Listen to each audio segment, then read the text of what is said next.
పెద్ద డిసడ్వాంటేజ్. అంతకుముందు మన తాతల ముత్తాతల కాలంలో ప్రతిదీ మనం పండించుకునేవాళ్ళం.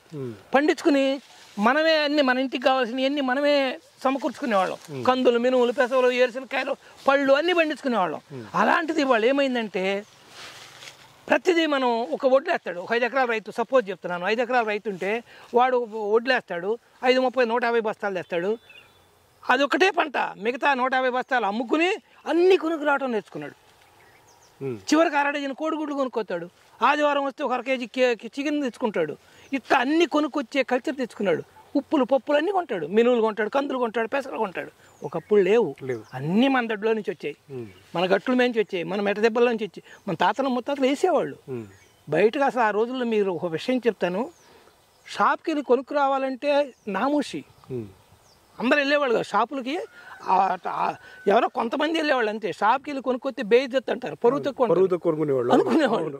అలాంటిది ఇవాళ ఏంటంటే అన్ని కొనుక్కురావడం నేర్చుకున్నాం సిగ్గుడిచి. అన్ని మనం బయటికి వెళ్ళి కొనుక్కోవాలంటే ఏంటి మనకి కర్మ అనుకునేవాళ్ళు, పరువు తక్కువ కూడా భావించేవాళ్ళు.